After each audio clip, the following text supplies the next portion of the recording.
Hi, it's V. And Steve. And today we're in Santa Barbara, California. And up above us, Keep going. that's the Santa Barbara Mission. It's a little bit foggy today. We're taking a trolley tour of the town, get an idea of what's here, and then we take a whale watching tour. Hopefully we'll see some whales. They don't care if it's foggy. No. I hope. We will. We'll take you all along with us. 1 out of 21 missions built along the California coast. This one that you call the Queen of the Missions. It is the largest of the missions, the one with the twin bell towers. And at its height of 1,700, Chumash Indians, Native Americans, and all the lands. I mean, completely self-sufficient. Vineyards, orchards, livestock, a blacksmith. Founded back in 1782, complete construction. In 1820, it's the Santa Barbara Mission. And one of the more impressive features of the mission system is actually the water supply system, which is just over here on our, part of it's just over here on our right, the lower reservoir, built back in 1806. Hi all, be here to tell you a little bit about the mission. We spoke to the camera for an opening, but we kind of forgot to speak to the camera most of the day. We're not used to this vlogging stuff, we will get better. The mission is a Spanish mission founded by the Franciscan Order in 1786, set up to convert the indigenous locals. It's still a working church today with gorgeous gardens.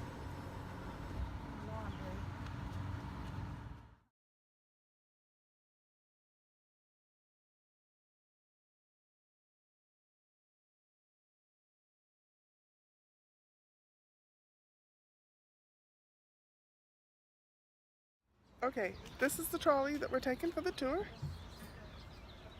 And that one right there is ours. And we're getting back on it. See you soon.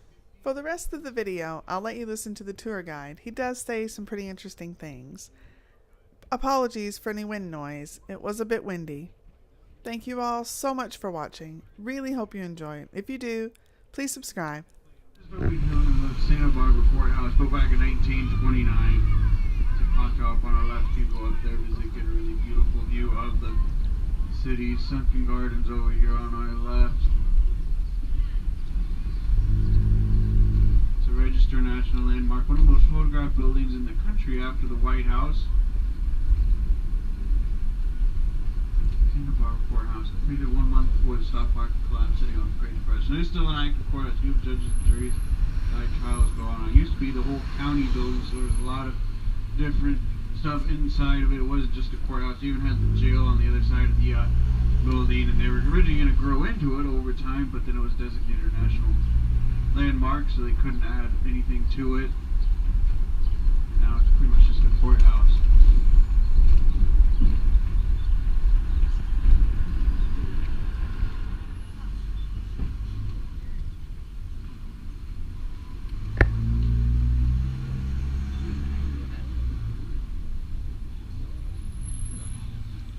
And there's wineries all on these corners down on the street on the left and the right.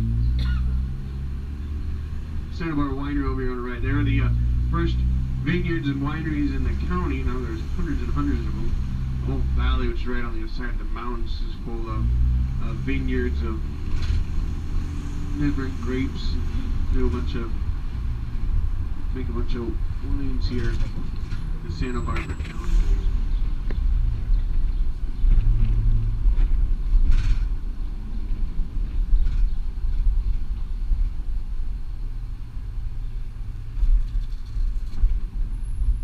Little area, they have a bunch of sculptures in the walkways, nice little walkways here.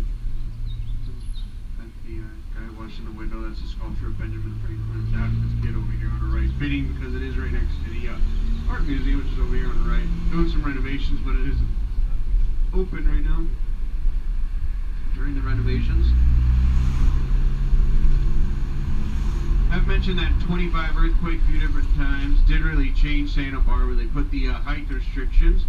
You can't build anything above 4 stories tall. This building over here on our right is the Granada, our little skyscraper here in Santa Barbara. 8 stories tall. Bottom floor is a theater, which actually had the very first ever showing of The Wizard of Oz 2-week early sneak peek before it officially came out.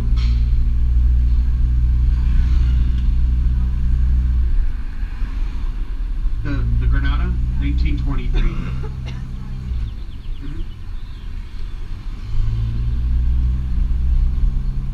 This building on the left, the Arlington, was built back in 1930.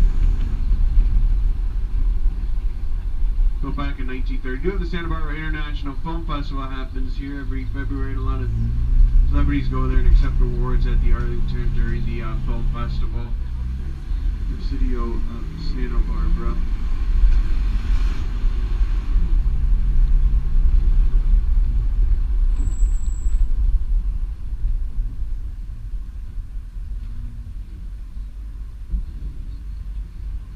This is own home, kind of mansion for the time of the year. Most homes are only 1 bedroom. That one is 13.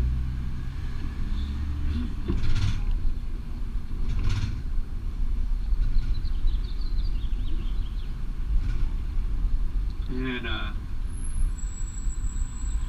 this building over here, built back in 1849, kind of ended up being an extension of Casa de la Guerra.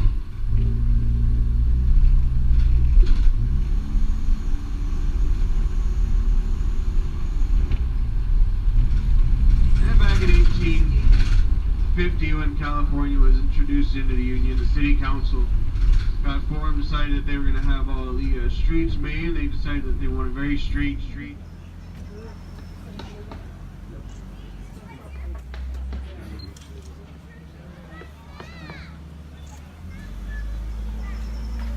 Big area for a lot of movie stars in the 30s and 40s to go and party.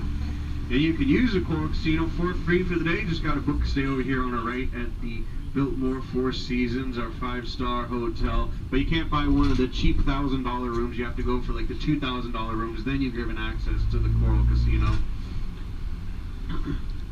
Another place Ty Warner does own. This one was built back in 1928. Heather Locklear, Tommy Lee got married here. Ben Affleck and Jennifer Lopez, before calling out their wedding, we're going to get married here. Kardashians stay here. Going to town is having some of the best brunches in town. I'll have people just take the regular city tour that we do and get dropped off here just to go to brunch. It's also home to the $150 margarita if anybody has any interest. One of the consequences of cutting down a lot of the eucalyptus trees is that the monarch butterfly is not nearly as popular as they were at one time here in this area.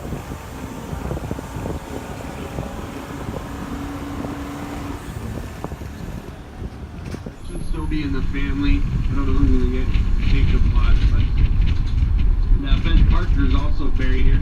Ben Parker was a famous TV and movie actor. He's famous for his roles as Davy Crockett and Daniel Boone on TV.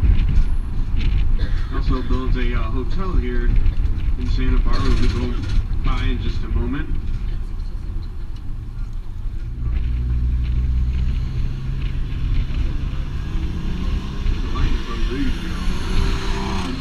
You can see them there on this bridge rock. They're not up there right now, though.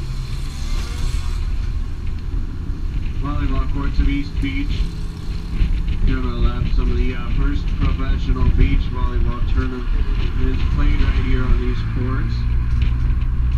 We have a few champions from Santa Barbara. Kurt Skry, considered by many to be the Michael Jordan of beach volleyball.